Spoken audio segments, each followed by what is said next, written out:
Hey, Peter, sorry for a little late. No problem. You're running only 5 companies or so. Happy New Year, Elon. Happy New Year.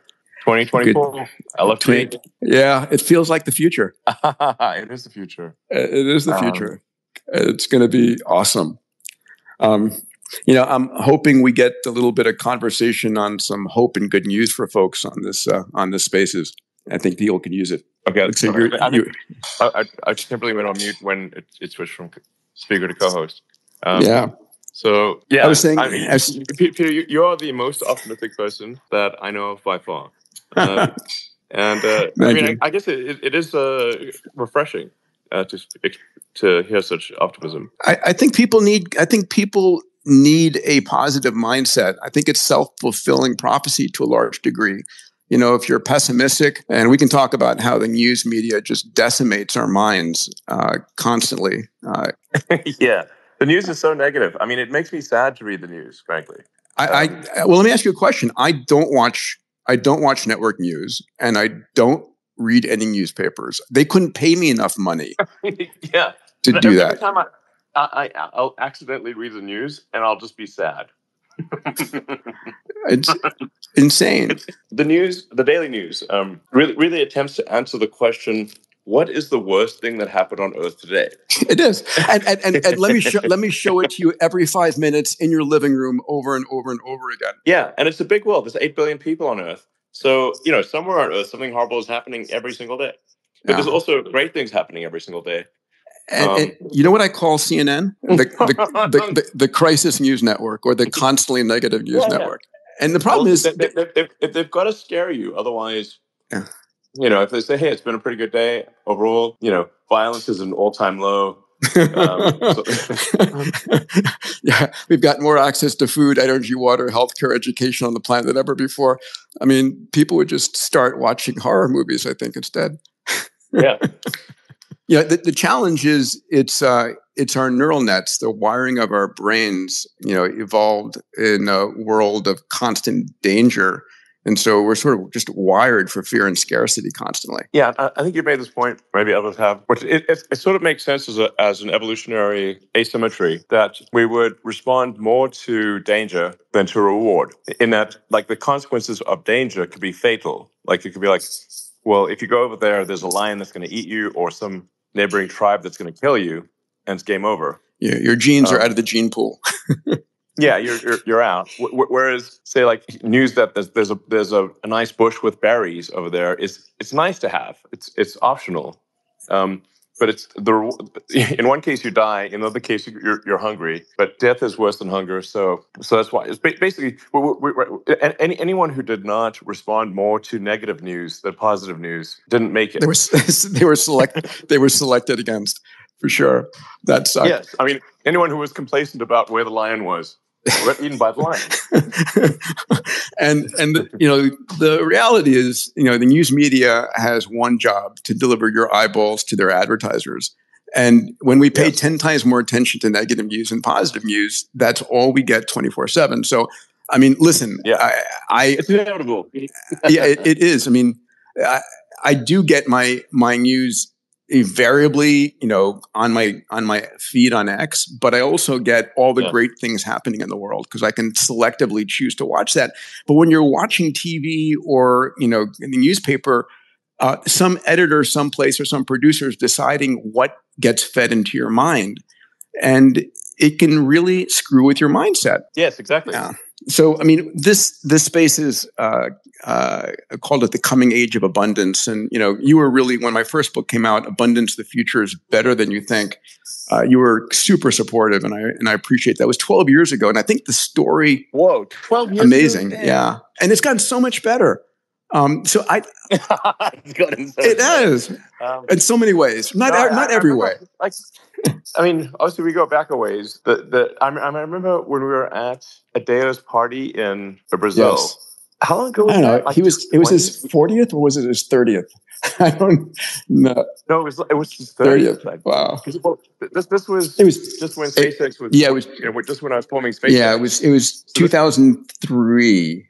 Thereabouts. It was just before the X Prize was won, right? I was trying to convince you not to build rockets. 21 years ago, like you could have a kid that could legally drink right now. Or legally have kids. Yeah. Yeah. So it's 21 years ago. Yeah. So and things are mostly better. I want to give everybody listening a dose of hope and optimism on the abundance side, because the world has gotten better in so many ways. All you hear about is the negative constantly. And I think that's going back to our sort of core dystopian mindsets from, evolving 100,000 years ago.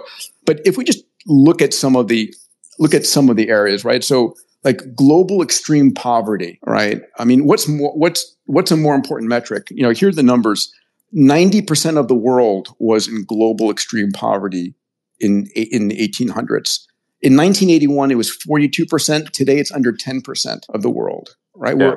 Yeah. Hunger is actually rare, and it used to be common. Exactly. And another one is obviously one area that you're leading the charge on is energy.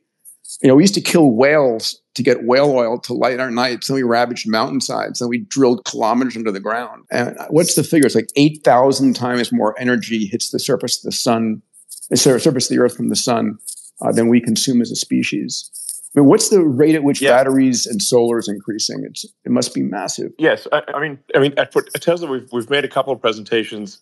One sort of simplistic, and then one in extreme detail on how to make Earth completely self-sustaining from an energy standpoint, and demonstrating that there is no. If you break down all of the raw materials for a lithium-ion battery and for solar, you can easily make Earth. Not easy. I mean, there's no shortage of materials. It's easy. It's a lot of work, obviously, but there's not like some critical material that we don't have enough of in order to make Earth fully self-sustaining. Even if the only way that you powered all of industry on Earth and all power, including heating and transport electrically, you could do that with solar and lithium-ion batteries and not come anywhere close to depleting the resources of Earth. Yeah.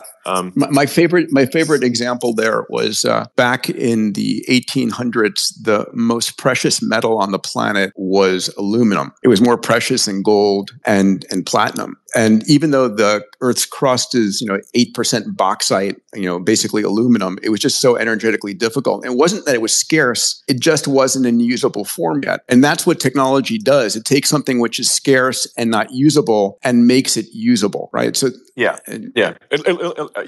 Aluminum oxide is extremely common, but it is a low energy state. Yes. In fact, thermite is just iron oxide, rust, and pure aluminum. And the energy difference between iron oxide and aluminum oxide is so great that it generates incredible and enough heat to melt through steel. So that's what thermite is. Yeah, you do need a lot of energy to turn aluminum oxide into aluminum. But yeah, in World War II, there was a massive scarcity of aluminum for aircraft. Sure. In fact, in Britain, the Mosquito sort of fighter bomber was made of mostly of wood, but it was done with it was basically an early form of composites, but using stiff wood on the outside and light wood and like balsa as a sandwich structure. It's pretty clever, and the whole thing was intended to address the shortage of and then we get technology, we get better mechanisms of extracting the aluminum from the aluminum oxide from the bauxite, and this happens over and over again. In fact, that's just what we do. I mean, I think the number was last year in 2023, or maybe in 22, we had more new electricity production from solar than from any other form. And you've done an extraordinary job on battery production. Yeah, and the battery production is growing actually at several times the rate of vehicle production. Mm-hmm. In some cases, almost 10x the rate of vehicle production. There's a massive demand for batteries, and as the world uses more electricity, there's actually a lot more capability that the grid has if you can buffer the energy than without it, because the vast majority of electrical grids it's wasted. assume no buffering. Yeah. So they have to size the power plants for peak power output, which is typically a hot summer day, and then for at night you can have anywhere from half power output to sometimes 1/10 of the power output. So basically the grid almost everywhere, the grid is sized for excess electrical power output, and if you just buffer it with batteries, you can increase the output of the grid by 2 or 3 times. I mean, to make the point here on the abundance theme, there is no limitation on energy, right? We are increasing the amount of energy per capita. And there's a direct correlation between the GDP of a nation and its energy production, right? And the direct correlation between health and education and energy. Everything scales as you increase the energy per capita of a nation. Let's talk about another category, communications, another area that you're revolutionizing. I think the number right now, I just was checking it earlier, it's like 6.9 billion smartphone users in 2023, 86%. And that's what I got when I Googled it. I don't know what. It's 6.9. You don't say. Yeah. 6,900 million. 6,900 million. Let's go there. That my 12-year-olds would say the same.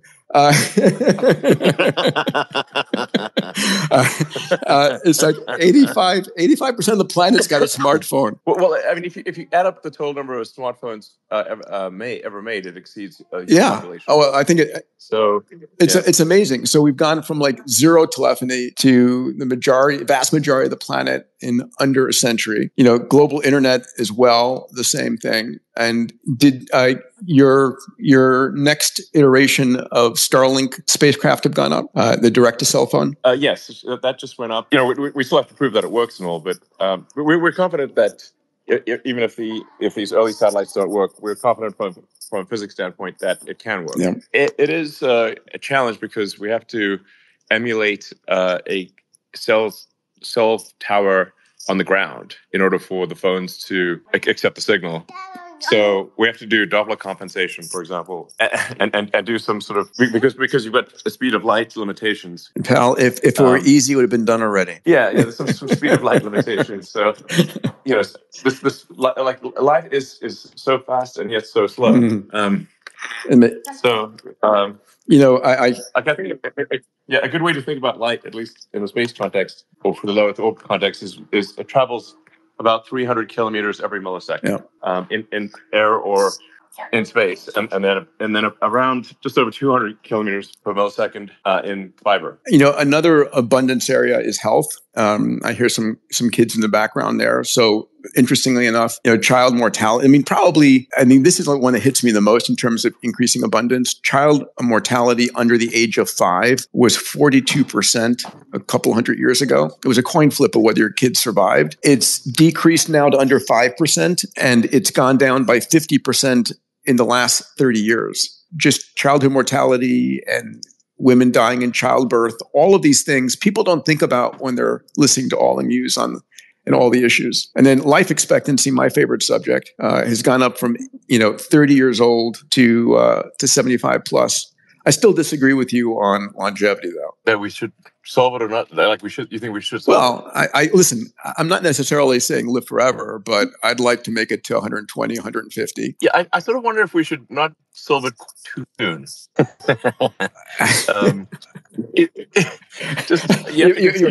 Your presidential elections. Who's going to get life expectancy first? And do you really want them to get that life expectancy first? Well, I think being able to have the vitality, the cognition, the physical prowess, that you have when you're in your 40s or 50s through the age of 100, that's my goal. I mean, you want to make it to at least 100, don't you? Well, I guess it does depend on whether have dementia. I don't think I'd want to be a burden on society or have dementia and not know what's going on. I'd prefer to be dead. Well, yeah, I think that's for sure. But let's assume that you had, all the cognitive power you have today and your physical strength. Is there any reason why you wouldn't want to, have an extended lifespan or health span? Yeah, sure. I think we end up, there's such a strong forcing function for life extension or health span extension that I think we will see advancements in that area, whether I want them to be there or not. And actually, my opinion on the subject is that I think it's actually not that hard to solve, because if you just consider arguments of symmetry, quite helpful. The cells in our body all age at basically almost exactly the same speed. Like I've not seen anyone who has an old left arm and a young right arm. That's correct. I've never seen that, not even once. Yes. But so how are the cells communicating?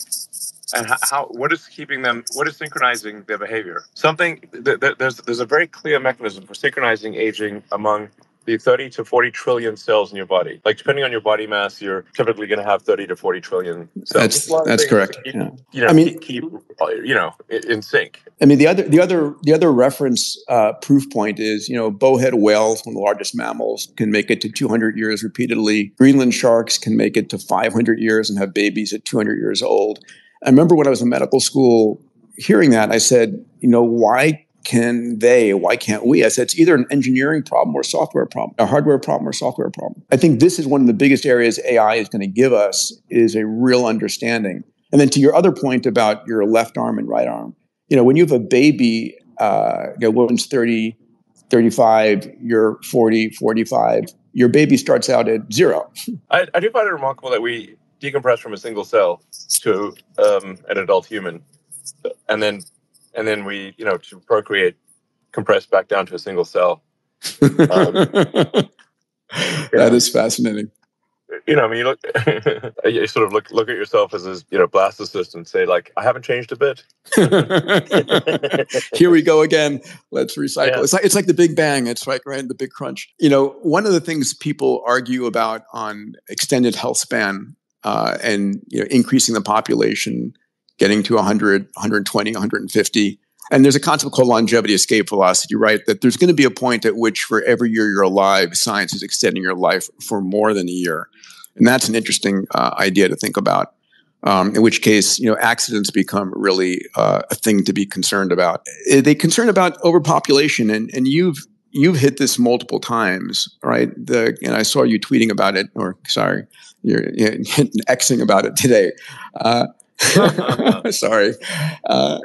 But it's, overpopulation is one of the biggest myths and biggest false. Overpopulation is utter BS. Yeah.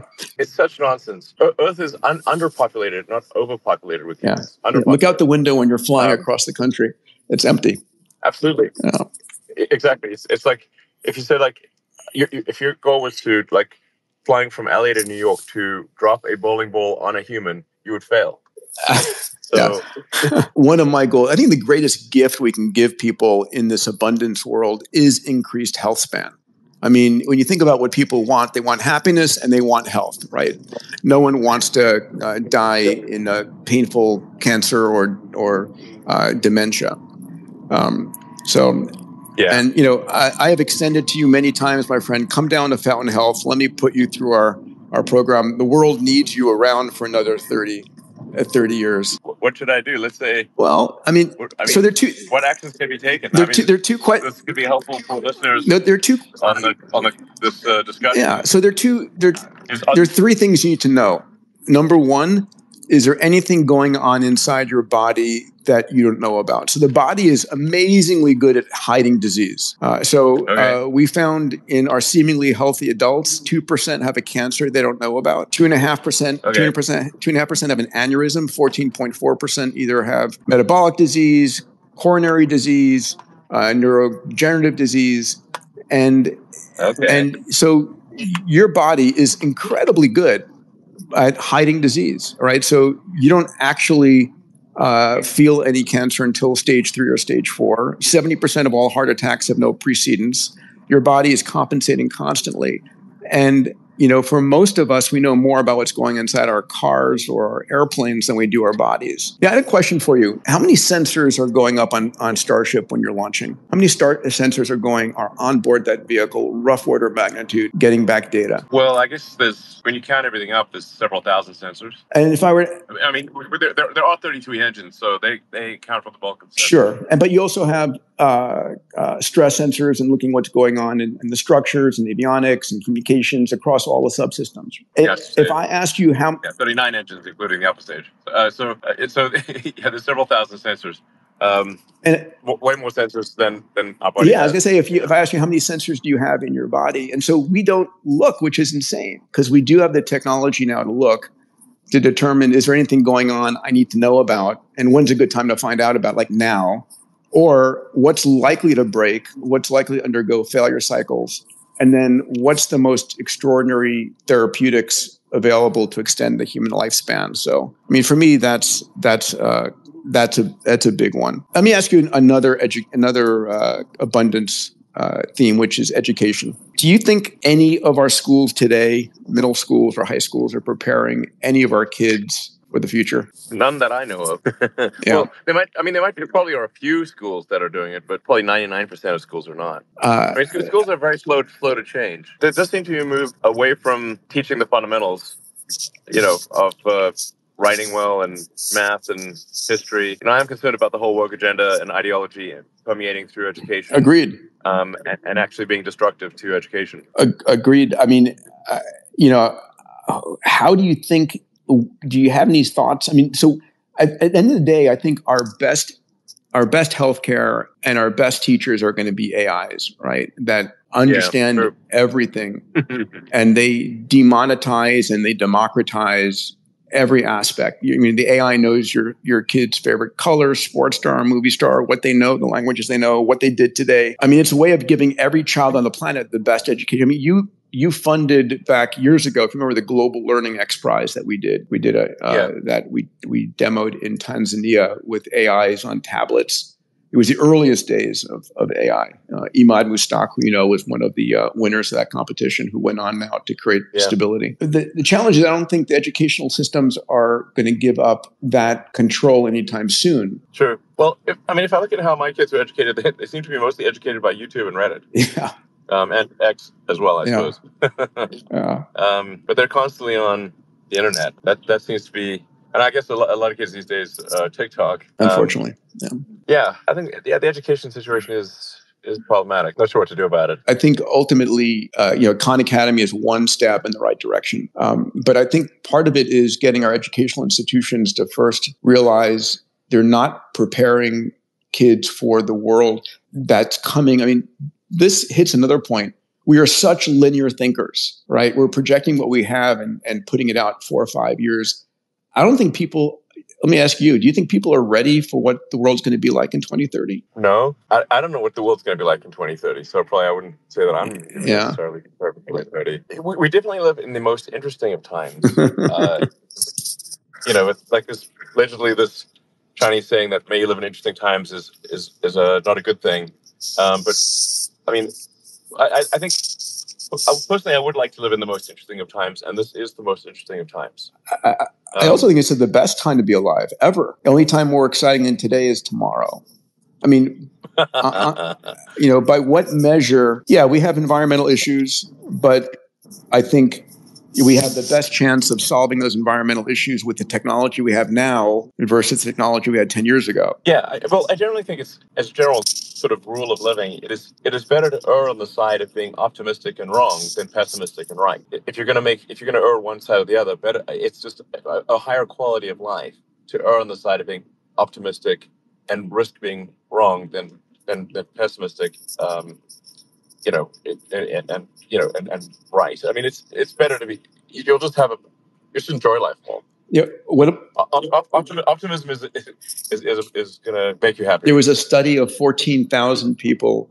It was 14,000 women and 1,500 guys, and it showed that those who had an optimistic mindset lived 14 to 15% longer than those with a pessimistic mindset. I mean, mindset's a powerful thing, and I think undervalued by almost everybody. One of my favorite examples of this was, do you know what the environmental disaster of the 1880s and 1890s was? I'm sure you know. Is this back to Wales? No. It's another form of life. It's the horse manure disaster. The horse shit problem. Yes. Yeah. What is this horse shit? Well, you're right. I mean, New York was basically a horse manure and urine and carcass nightmare. It was terrible. People brought their motive power. I mean, basically, New York stank. Not like shit. If you think New York subways are stinky right now, try it when it's just horse piss everywhere. Everywhere. People everywhere. People moved into downtown New York, Detroit, Chicago. They brought their motive power with them, and the articles in the 1880s and 90s and into the 1900s. As you read this, the projection was disaster. it was going to be a disaster because horse manure was like growing. They had like special parking lots for horse shit at the corner of every street. It seems like there's also a challenge because I think if a horse lives, for on the order of 15 years, that means 1/15 of all horses are kicking the bucket every year. So you just got, and so if you got like 300,000 horses, it means you got 20,000 horses dropping dead every year, and then you need a horse to move the horse, the dead horse, or just cover it with horse manure, let it decompose. Yeah, I mean, it's going to be like decomposing horse carcasses throughout major cities. But then like it's like, well, whose dead horse is this? And people are probably quick to claim a live horse, but they're not rushing to claim a dead horse. But then innovation came along, and here comes the car, and solves the problem. And I think that's the problem that we keep on forgetting. We forget that we are incredibly innovative at solving problems. That's what humans are amazing at. Yeah. True. On the whale front, I don't know if you know. Back to the whales. It's a whale of a tale. Whale tales. Okay. So a lot of people think that the low point on whale population was in the 1800s because whales were being hunted for whale blubber and whale oil. Yeah, but actually the low point by far was in fact in the mid 20th century because of a bureaucratic error in the Soviet Union. Okay. This I have to hear. They would always have these 5-year plans and quotas for whale tonnage. Now they didn't actually have even whether the whale tonnage was usable tonnage in any way. They just had a quota for whale tonnage, and what they would do in the Soviet Union is they would just keep increasing the quota of everything every year, every 5 years. So the whale tonnage just got higher and higher and higher. and if you're a captain and you had a high whale tonnage, you'd get a medal and a raise. And if your whale tonnage was low, you'd be sent to the gulag. You get what you incentivize, baby. Yes, incentives matter, and so it just got to absurd levels. And you had Soviet whaling ships like going into U.S. and Australian waters to desperately trying to find whales, and then they would catch the whale, weigh the whale, and then dump the carcass overboard. Oh my God. I mean, there's a whole internet rabbit hole that you can go down on this, and it which is basically a lesson in the follies of central planning. So, and this is the problem of keeping laws on the books way after they're useful to society. Well, we do actually have a fundamental issue with the accumulation of laws and regulations because they are immortal, and humans are mortal, as we were just discussing. Life extension. So naturally, every year you're going to have this accumulation of laws and regulations until eventually everything is illegal. I mean everything is illegal. Everything is illegal. Yes, nothing is allowed because you're overlapping laws and regulations, and some of which are in fact contradict each other. So that whether you go left or right, they're both left and right are illegal. My God, it like SpaceX is. I mean, shame on the DOJ in this respect, in this particular case, where the DOJ, as you may know, is suing SpaceX for hiring only permanent residents and citizens of the U.S. The reason that we did this was because we were told very clearly that if we did not hire permanent residents of the United States, that would constitute a violation of international trade, traffic and arms regulations, ITAR, and the entire executive team of SpaceX and the board would go to prison. Sounds like a good motivation. Yes, and so we were literally told this by the government in very clear terms. And you're well aware of ITAR. I am well aware of it. Yes. Yes, it's a nightmare, and we would like to hire. Which, by the way, puts us in a non-competitive world against other nations. Yes, it's pretty bad. Yeah. So then the DOJ, is suing SpaceX for not hiring asylum seekers. Now, important point here: not asylum those who've been granted asylum, those who are seeking asylum. There's a lot of those. There's a lot of people seeking asylum. Yes. So we're damned if we do, and damned if we don't. So if we hire someone who's not a permanent resident, we're breaking the law, and if we don't hire someone who's not a permanent resident, we're breaking the law. So this is an example of the madness that we're facing. Buddy, I want to compliment you on something and I've known you for long enough to have seen you gone through this, where you have bet everything over and over again. You've bet your entire fortune, gone into debt to do the things that you believe in. And I have a question to ask you, which I've been dying to ask, and I'm going to start making this known. There are so many billionaires on the planet who have tens of billions and hundreds of billions of dollars who are effectively sitting on it and not changing the world, not putting it in, other than for increasing its return, which is not a bad thing. I think the more wealth and free energy there is out there to do things. Can you speak to that? I don't know if you're willing to, but there are a few people like Mark Benioff and Eric Schmidt and yourself top of the list, who invest on making the world a better place, solving global grand challenges.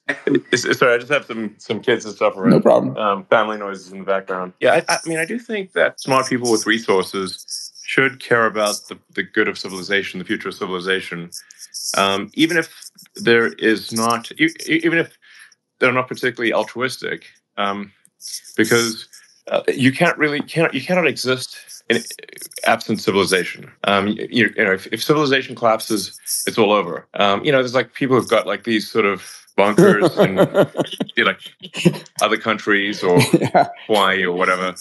And I'm like, listen, do you really think that you're going to make it in an apocalyptic situation? Like they'll come and find you in that bunker, and they'll pry you out and get your stuff. And it's going to suck anyway. So really, smart people with resources, any smart person with resources, they just have some long-term perspective. I mean, listen, it's you and Jeff Bezos right now who've got the biggest long-term perspective. And I'm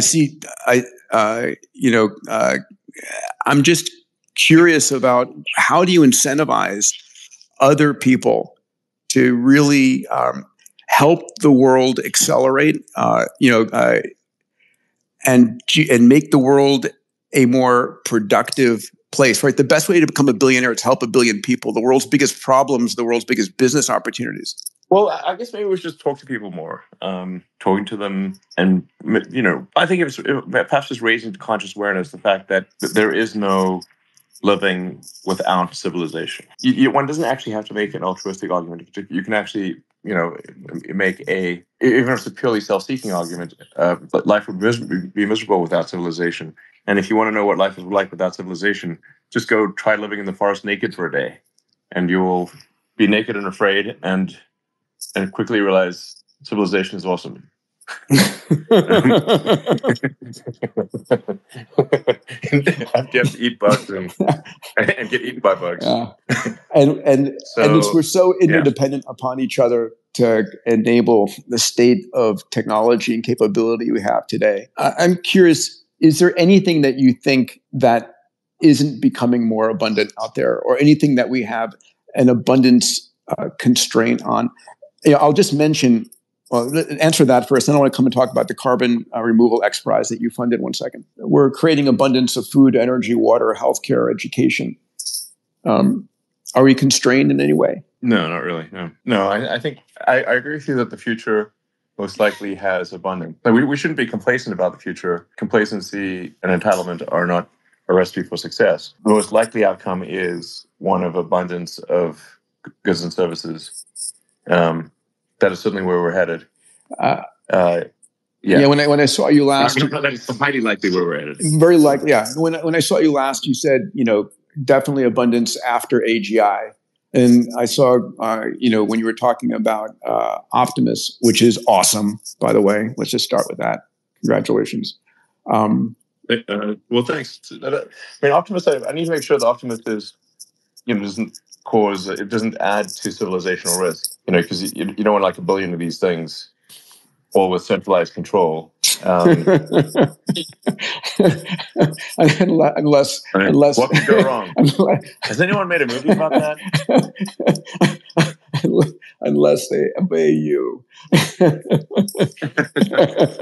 Well, I don't think they should obey any one person organization. Yeah. I think you have to have local control, but it has to be decentralized, because any central control is going to be problematic, because you just can't be it could be a rogue AI takes. I mean, let's literally a movie.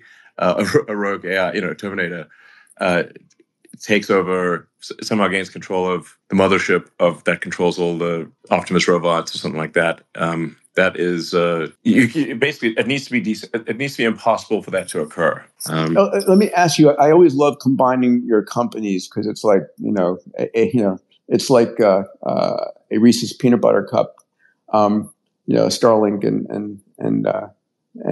and Starship together. How about Optimus and Neuralink? When can I plug into an Optimus with my Neuralink connection? Well, hopefully the first Neuralink in a human will hopefully be soon, within the next, maybe this month or next. Now, this is really just at first trying to give quadriplegics and tetraplegics the ability to control their phone and computer.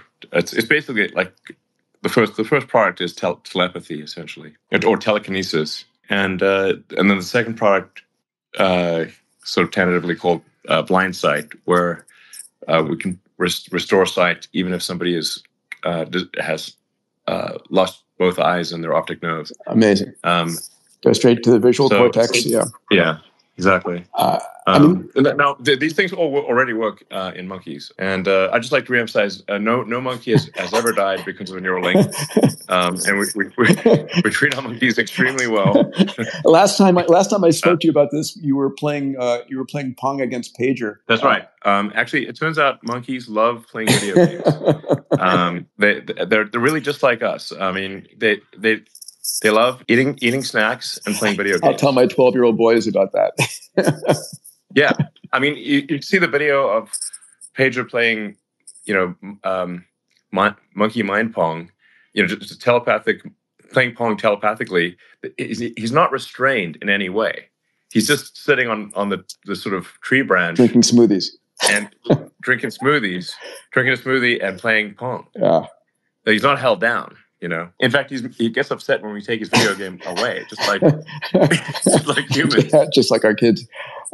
That's awesome. And this stuff, I mean, giving sight to the blind, I mean, it's biblical stuff. And this is, again, coming back to the original, kicking off the new year with a positive mindset, with an abundance mindset, with an exponential mindset, with a moonshot mindset, right? I think, and I hope you agree, I think for entrepreneurs and people listening, the single most important thing we have is our mindset, how we see the world. I mean, would you agree with that? Yeah. I mean, you can choose to be.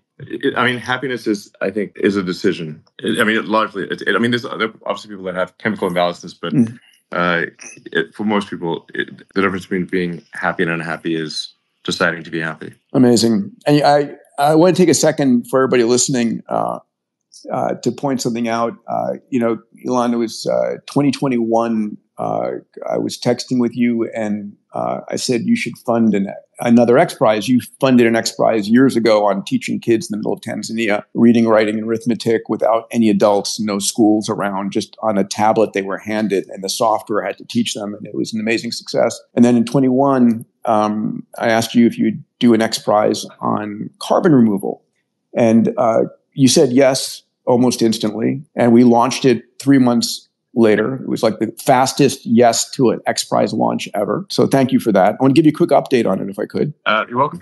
Absolutely. Well, I hope the education X Prize and the carbon removal X Prize are result in good outcomes. I'm sure we had 6,000 teams enter the carbon removal prize. We have 1,300 active teams in the competition right now as we down select. About 36%, 460 are focused on carbon air capture.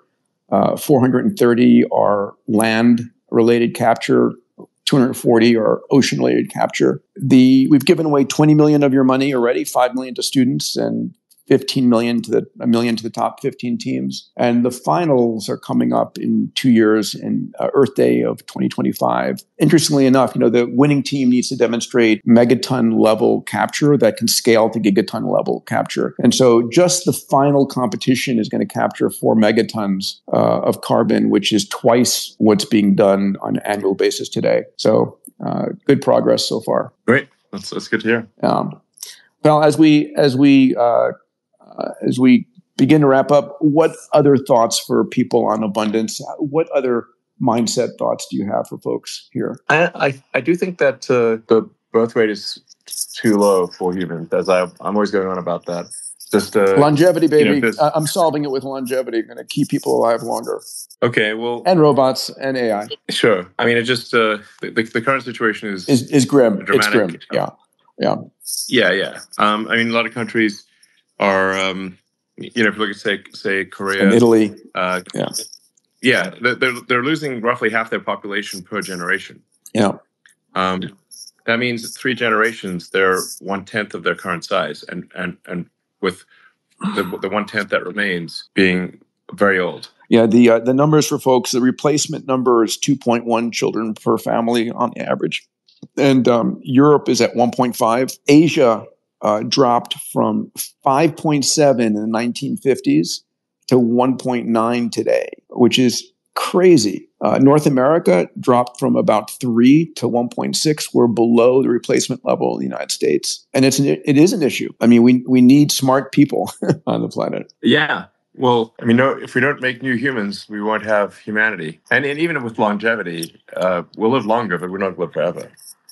So I think we just need, it's I'm concerned that like a lot of people think that the planet is overpopulated, and that's one of the things contributing to a low birth rate. In fact, some people I've encountered think they're basically being martyrs for not having kids, and it's just not true. I think we should take the position that we actually have a civic responsibility to have kids, to at least keep the human population constant. Ideally, we should grow it, but we should at least not have population collapse, which is what we currently have. I think people fear the future. And I mean, the conversations I've heard is, I don't want to bring children into this world. It's too dangerous. AI is going to destroy humanity.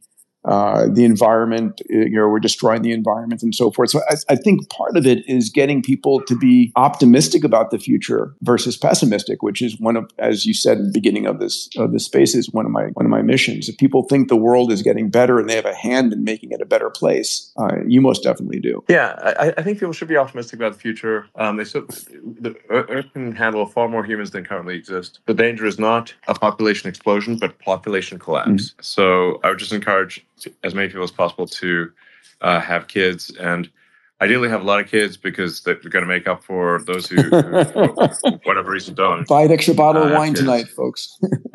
Yeah, it's a big deal. Would you let's close out on the conversation of AI and AGI, which I know a lot of people are always interested in, and there's a real fear about AI. What would you say to dissuade people? I mean, it's I've heard you say 80% probability we make it through, and we need to protect the downside. Can you speak to that?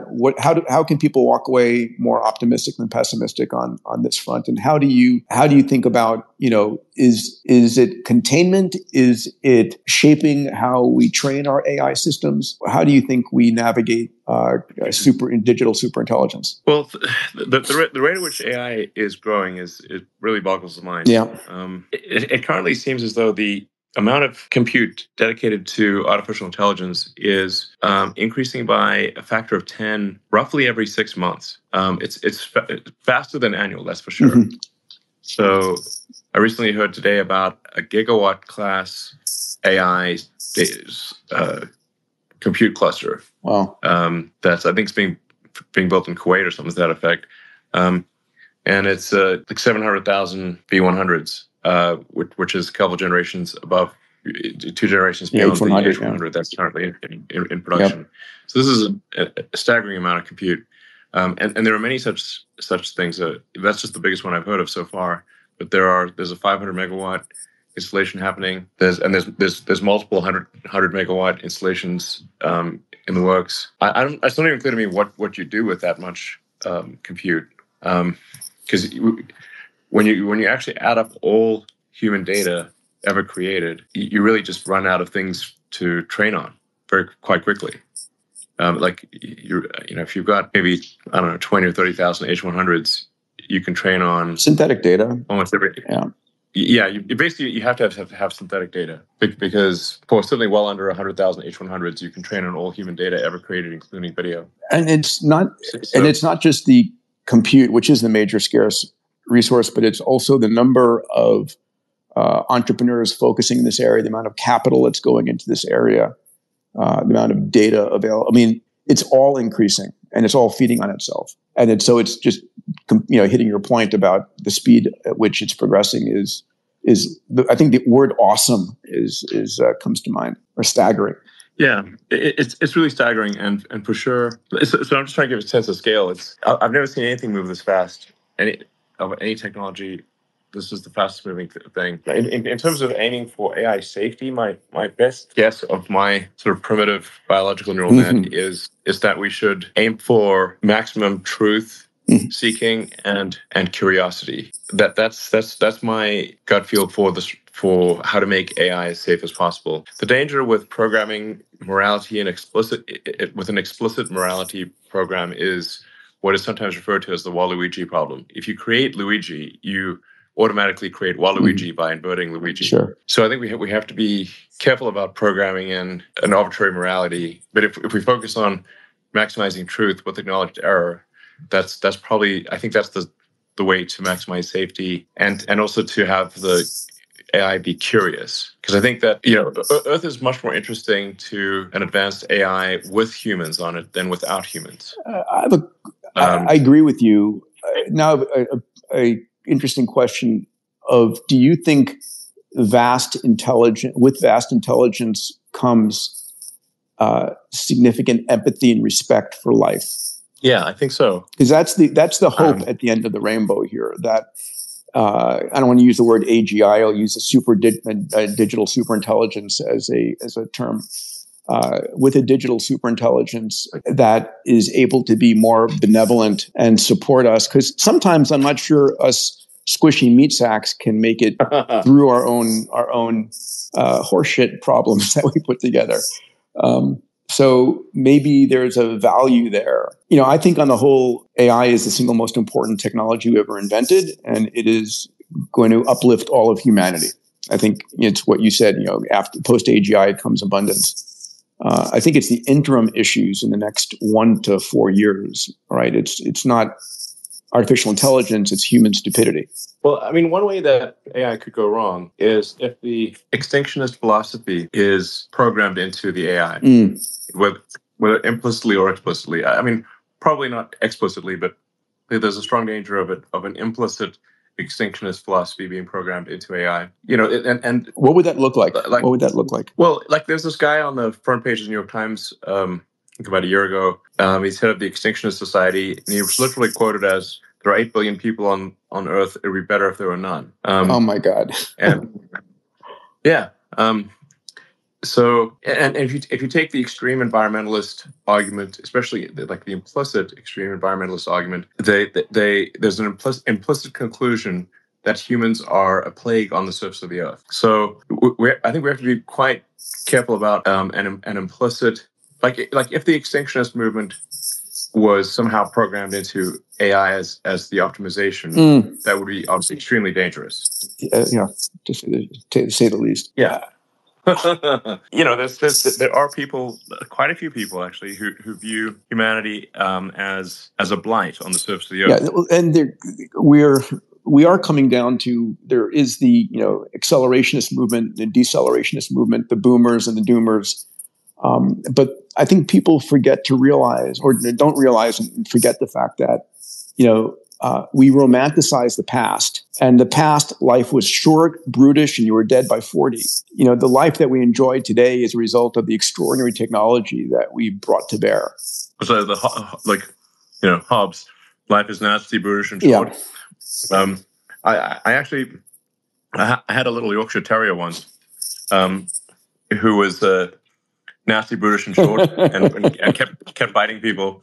So I called him Hobbes.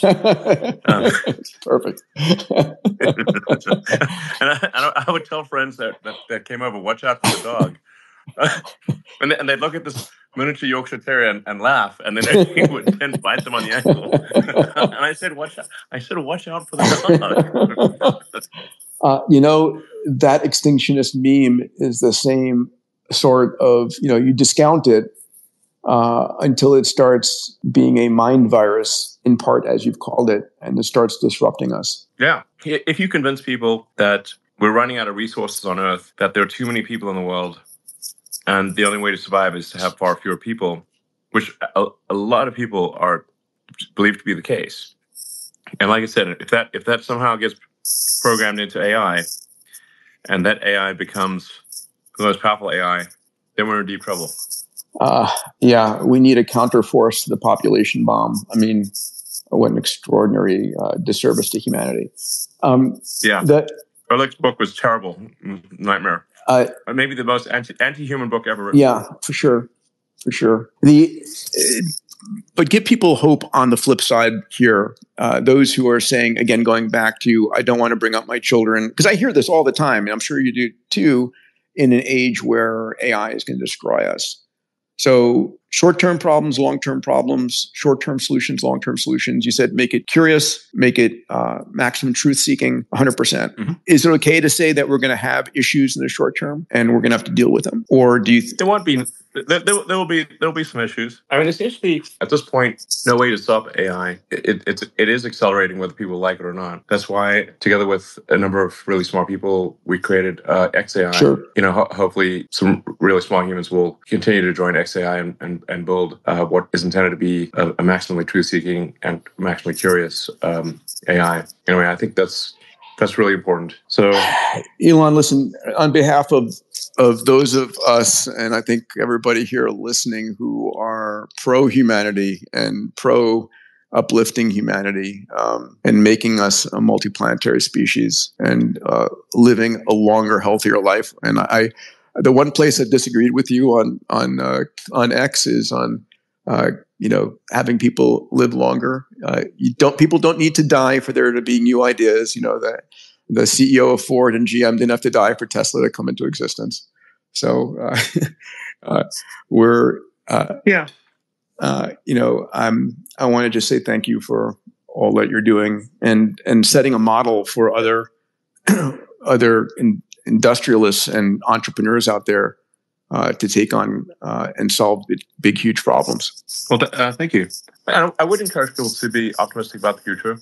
Like, err on the side of optimism. You will be happier for it, and as you pointed out, probably live longer. So, and I'm not totally against life extension. I think we want to be. I don't think we want to necessarily have people live forever. Or live for a very long, like thousands of years. I think that would potentially lead to ossification of society. It would, I think, lead to ossification of society. But I mean, solving dementia and curing cancer, I think, are good things, obviously. So I'm not sure we're actually that far apart on the life extension thing. I think we're probably mostly in agreement. We just don't want to have can you live for do you want Kim Jong-un living for 1,000 years? No, but I'd like Elon Musk and Peter Diamandis living for 150 years and a few other 1,000 amazing entrepreneurs out there.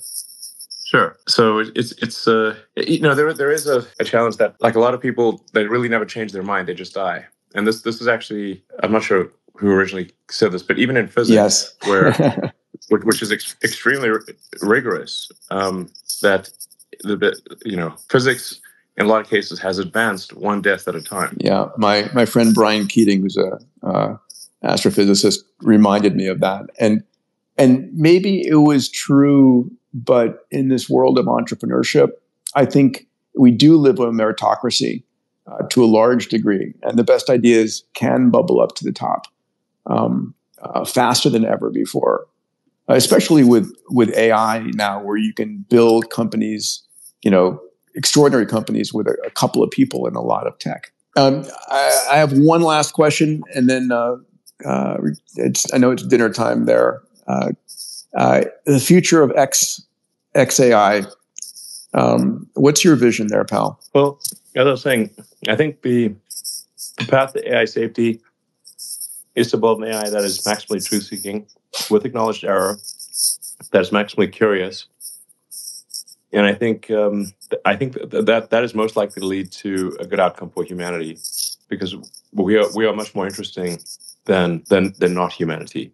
Like obviously, I'm a big fan of Mars, but Mars is much less interesting because there is no human civilization there. You take humans, for example. We could hunt down all of the chimpanzees and kill them, but we don't. And in fact, we make efforts to preserve their habitats. That is the path to a great future and a maximally positive AI is be rigorously truth-seeking, always acknowledging some amount of error, and maximally curious. And that's the goal of XAI is, and the company motto is understand the universe. And that's a good mission, and one that's going to take a bit of time. I can't wait till the first AI is able to come up with new theories of physics and new innovations. That's going to be, I don't think that's far away, and I think that's going to be one of the most awesome times ever to be alive. True. We definitely live in the most interesting times. And I actually, for a while, I was kind of depressed about AI, but then I kind of got fatalistic about it and said, like, well, even if AI was going to, end all humanity, would I prefer to be around to see it or not? I guess I would prefer to be around to see it, just out of curiosity. But obviously, hopefully, AI is extremely beneficial to humanity. But the thing that sort of reconciled me to be less anxious about it was to say, well, I guess even if it was apocalyptic, I'd still be curious to see it's like, I'll be curious to see it. I remember I was at your birthday party at one of your homes here in LA before you sold them. And Larry Page was there and Sergey was there. Oh, yeah. And we were having a conversation about living in a simulation. And the notion was, we're in the 99th level of the gameplay. And this has got to be a simulation because you couldn't, why would it be alive right now in this single most interesting time? And then the only comment was, "Don't poke the simulation, or it will end." If we are in a simulation, the way to keep the simulation going is to keep being interesting. So, like, humans run lots of computer simulations because we don't know what the outcome's going to be, and we're curious to see. We'll run lots of simulations, like Tesla will run crash simulations, and SpaceX will run rocket flight simulations. And we only stop doing the simulations when the outcome is extremely predictable and boring. Yes. So if we're in some alien That's a great argument. That is perfect, right? When it's absolutely known. If we're not entertaining enough to the digital gods or the universe gods, they'll end the sim. Yeah, we just need to make sure we keep the ratings up. Yeah. But this is why I think, like, one of the ways to predict the future is that the most entertaining outcome is the most likely, as seen by a third party, as though we were in an alien soap opera. I love that. Yeah, so it's not necessarily good for those in the soap opera. Like, you could be watching a World War I movie and seeing people get blown up, and you're just eating popcorn and drinking a soda. But we're in the movie. Yeah. Well, let's not get dystopian here, because I think we can have a really positive outcome of a lot of other cool stuff. For sure. I think the most likely outcome is positive, and I think and I think that's partly a self-fulfilling prophecy. If you don't believe so, if you believe it's going to be a dystopian outcome, then you're going to be back on your heels, protecting yourself, not investing in the future, and it unravels. And this, and so, I think the message of this entire space is this is the most extraordinary time to be alive, the most exciting time to be alive, a time where, a lot of individuals listening on the spaces has more power than kings or queens or heads of nations had just a few decades ago. And it doesn't take a government or a large corporation to solve a problem anymore. An entrepreneur with a few H100s can do a good job. Yeah, I think we should err on the side of optimism. We should err on the side of optimism, and we should have kids. like to err is human. And to HEIR. And to reproduce is human. All right, buddy. Listen, thank you so much for your time. Thanks for sharing. You're welcome. All right. Thanks, Peter. Bye. Take care, buddy. Bye.